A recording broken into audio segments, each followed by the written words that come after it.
The screams echoing from the wooden cabin on Dust Creek Road suddenly stopped, and in that terrifying silence, the entire town of Copper Falls held its breath. It was March 15, 1878, and what should have been a celebration was about to become the most controversial moment in the small Arizona mining town's history. Inside that modest cabin, Margaret Thompson had just given birth to twins, but the joy that should have filled the room was replaced by gasps of horror from the women attending the birth. The first baby, Clara, emerged perfect and pink, her cries strong and healthy. But when Rose followed moments later, a collective gasp filled the room. A deep crimson birthmark covered the entire left side of her face, stretching from her forehead down to her chin like spilled wine on porcelain. "Lord have mercy," whispered elderly Mrs. Patterson, the town's self-appointed midwife, as she stepped backward, clutching her wooden cross. "I've never seen such a mark. It's like the devil himself touched this child." The other women in the room began murmuring prayers and crossing themselves, their faces pale with superstitious fear. In 1878 Arizona Territory, where survival depended on luck as much as hard work, anything unusual was seen as either a blessing or a curse, and Rose's distinctive mark was immediately deemed the latter. Margaret Thompson, weakened from the difficult birth, reached out desperately toward both her daughters. Her weathered hands, calloused from years of washing clothes and tending to the needs of miners, trembled as she tried to hold them both. "My babies," she whispered, her voice barely audible above the wind howling through the gaps in the cabin walls. "Both my beautiful babies." But even as she spoke those words, blood was seeping through the rough blankets beneath her, and everyone in the room knew she was fighting a battle she couldn't win. Outside the cabin, word spread through Copper Falls faster than wildfire in dry grass. The town's 150 residents gathered in small groups along Main Street, their conversations filled with nervous energy and fearful speculation. "A marked child brings bad luck to the whole community," declared Henry Morrison, the town's shopkeeper, as he swept dust from his store's wooden porch. "We've already had 3 mine collapses this year, and the cattle are dying from some unknown sickness. Now this." His words carried weight in a community where every setback was attributed to supernatural forces. Margaret's husband, Thomas Thompson, stood frozen outside his own cabin, unable to process what the women inside were telling him. At 32 years old, he had worked the copper mines for over a decade, his lungs already showing signs of the damage that would eventually claim most miners in the territory. His hands, permanently stained with copper dust, shook as he pulled a bottle of whiskey from his coat pocket. He had started drinking heavily after losing his job at the main mine 6 months earlier, and now faced with twin daughters and a dying wife, the bottle seemed like his only companion. As the sun began to set behind the jagged mountains surrounding Copper Falls, painting the sky in shades of orange and purple that matched the desert landscape, Margaret's breathing became increasingly labored. The cabin, built hastily like most structures in the frontier town, offered little comfort with its thin walls and dirt floor. The smell of kerosene from flickering lamps mixed with the metallic scent of blood, creating an atmosphere of impending tragedy. "Someone needs to ride to Phoenix and fetch a real doctor," suggested James Wheeler, the town's unofficial leader and owner of the largest mine. But everyone knew that Phoenix was 3 days hard riding through dangerous Apache territory, and no doctor would make such a journey for a miner's wife. In towns like Copper Falls, people lived and died according to their own resources and the will of God. As Margaret's condition worsened, the women attending her began discussing what would happen to the twins. "The normal one, Clara, she'll find a home easily enough," Mrs. Patterson said in hushed tones. "But the marked one, Rose, who would want such a burden? It would be merciful to send her to the territorial orphanage in Tucson." The other women nodded in agreement, already planning to separate the sisters before their mother had even drawn her last breath. But 20 miles away, a childless couple was about to make a decision that would change everything. Samuel and Martha Richardson had been watching the distant smoke rising from Copper Falls throughout the afternoon from their modest ranch house, nestled in a valley 20 miles southeast of the mining town. At 45, Samuel's weathered face showed the marks of 2 decades working cattle under the relentless Arizona sun, while 38-year-old Martha's gentle eyes held a sadness that had grown deeper with each passing year since they lost their only son, David, to scarlet fever 5 years earlier. The ranch they had built together, with its sturdy adobe walls and carefully tended vegetable garden, felt too quiet, too empty, despite housing nearly 200 head of cattle. "Something's happening in town," Martha observed, setting down her mending as she peered through the window toward the distant settlement. Her calloused hands, strong from years of ranch work, unconsciously moved to her stomach, where she had once carried the child they would never see grow up. Samuel joined her at the window, his arm naturally finding its way around her shoulders in the comfortable gesture of a couple who had weathered life's storms together. "Should we ride in and see if folks need help?" he asked, though they both knew that in frontier communities, news traveled quickly, and if assistance was needed, someone would come asking. As if summoned by their conversation, the sound of approaching hoofbeats echoed across their property. Dr. William Hayes, the circuit physician who traveled between settlements, emerged through the evening dust, his horse lathered with sweat from hard riding. At 60 years old, Dr. Hayes had seen more birth and death in the Arizona Territory than any man should, and his expression immediately told the Richardsons that his visit brought serious news. "Samuel, Martha," he called out as he dismounted, his medical bag clutched tightly in his weathered hands. "I need to speak with you both about a situation in Copper Falls." Inside their modest but comfortable home, decorated with Martha's carefully preserved quilts and Samuel's hand-carved furniture, Dr. Hayes explained the tragic circumstances surrounding Margaret Thompson's death and the birth of the twin girls. "The whole town's in an uproar," he said, accepting the cup of coffee Martha offered with hands that had delivered hundreds of babies across the territory. "They're convinced the Mark child is cursed, and Thomas Thompson is too lost in his grief and whiskey to care for either daughter. The women are planning to separate the twins, send Rose to the territorial orphanage while keeping Clara in town until someone adopts her." Martha's hands tightened around her own coffee cup, her knuckles white with emotion. She had heard stories about the territorial orphanage in Tucson, where children disappeared into overcrowded conditions and inadequate care.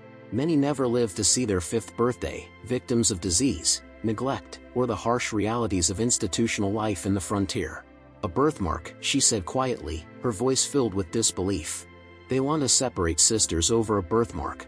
Samuel watched his wife's face, recognizing the determination that had first attracted him to her years ago when they were both young settlers trying to build a life in the unforgiving desert. Dr. Hayes leaned forward in his wooden chair, studying the couple carefully. "I know what you two have been through, losing David the way you did. And I know how much you've wanted another child. These girls need a family, Martha. They need parents who won't see Rose's mark as a curse but as simply part of who she is." His words hung in the air like morning mist, heavy with possibility and challenge. In a territory where survival often depended on conformity and acceptance by the community, taking in a child deemed cursed could mean social isolation and economic hardship. The couple exchanged a long look, years of shared sorrow and hope passing between them in silence. Outside, the desert wind picked up, rattling the windows and sending tumbleweeds dancing across their property like ghostly reminders of the lonely years they had endured. Martha stood up slowly, walking to the mantel where a small wooden cross hung beside a faded photograph of their son David, taken just weeks before his death. "We lost our chance to be parents once," she said, her voice growing stronger with each word. "Maybe God is giving us a second chance, with not one child, but two." Samuel rose to join his wife, his large rancher's hands gentle as they covered hers. "The town won't understand," he warned, though his tone suggested he had already made his decision. "They'll make it hard for us, and harder for the girls." Martha turned to face him, her eyes blazing with a determination that reminded him why he had fallen in love with her. "Then we'll prove them wrong," she declared. "We'll show them that love doesn't see birthmarks or superstitions. We'll show them what a real family looks like." Dr. Hayes smiled for the first time in days. The next morning arrived with the kind of crystalline clarity that only the Arizona desert could provide, the sun painting the mountains in shades of gold and copper as Samuel hitched their strongest wagon for the journey to Copper Falls. Martha had spent the sleepless night preparing, gathering baby blankets she had sewn but never used, infant clothes carefully preserved in cedar chests, and bottles of goat's milk from their small herd. Her movements carried the purposeful energy of a woman who had finally found direction after years of drifting in grief, each preparation an act of defiance against a community that would question their decision. The 20-mile journey to Copper Falls took them through some of the territory's most unforgiving landscape, past abandoned mine shafts and the sun-bleached bones of cattle that had perished during the previous year's drought. Samuel guided their wagon along the rough trail, his experienced hands steady on the reins despite the nervous energy coursing through him. They had discussed strategy during the early morning hours, knowing that their success would depend not just on their determination, but on their ability to navigate the complex social dynamics of a frightened community. As they approached the outskirts of Copper Falls, The acrid smell of copper smelting mixed with wood smoke and human desperation filled the air. The town bustled with unusual activity for morning hours. Groups of women clustered around the general store and men gathered outside the saloon, all discussing the previous night's events with the intensity of people trying to solve a problem that threatened their collective peace of mind. Word of the Richardsons' approach spread quickly through the settlement, and by the time their wagon rolled onto Main Street, a crowd had gathered with expressions ranging from curiosity to outright hostility. Samuel Richardson, called out James Wheeler, stepping forward with the authority of someone accustomed to making decisions for others. "Dr. Hayes said you might be coming, but surely you're not serious about this foolishness." The mine owner's weathered face showed genuine concern mixed with frustration, as if you were trying to save friends from making a terrible mistake. "You don't understand what you're dealing with. That marked child is bad luck, and anyone who takes her in will suffer the consequences." Murmurs of agreement rippled through the gathered crowd, voices of people who had convinced themselves that superstition was more reliable than compassion. Martha climbed down from the wagon with deliberate grace, her simple blue dress and practical boots marking her as someone who understood hard work and wasn't intimidated by community pressure. "Mr. Wheeler," she said, her voice carrying clearly across the dusty street, "my husband and I have lived in this territory for 15 years. We've survived Apache raids, drought, disease, and loss. We're not afraid of a birthmark on a baby's face."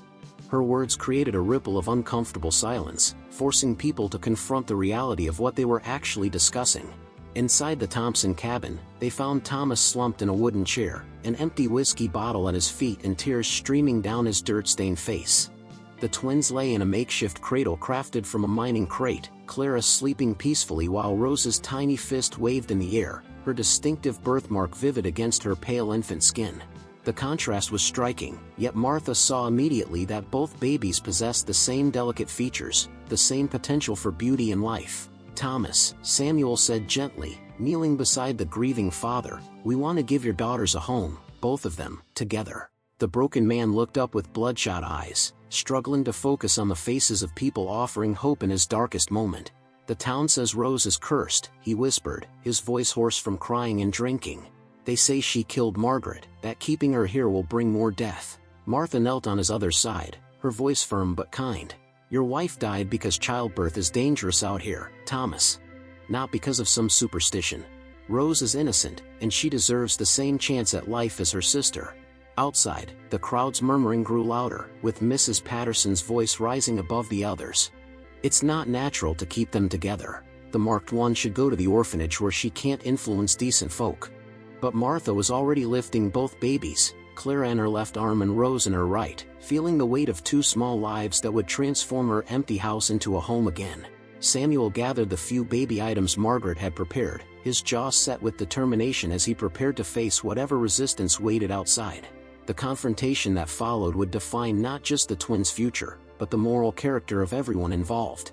7 years had passed since that dusty confrontation on Main Street, and the Richardson Ranch had become a place of laughter, learning, and unconditional love that defied every superstitious prediction made by the people of Copper Falls.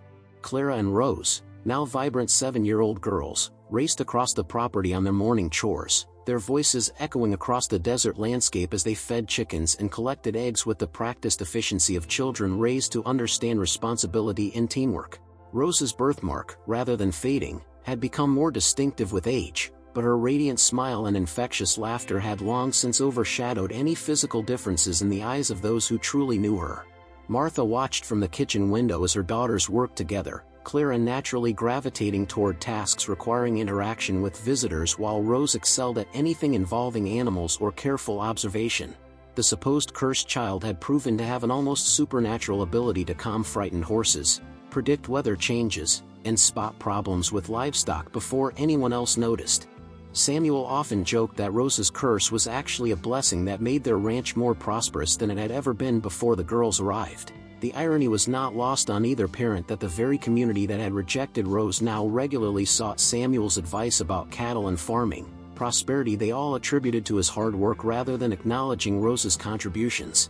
The morning routine was interrupted by the sound of approaching horses, and Martha recognized Dr. Hayes accompanied by a well-dressed stranger whose clean clothes and nervous demeanor marked him as someone unaccustomed to ranch life. "Samuel, Martha," Dr. Hayes called out, dismounting with the stiffness of a man whose traveling days were numbered.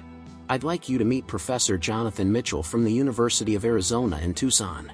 He's conducting research on child development in frontier communities, and he's heard remarkable things about your family."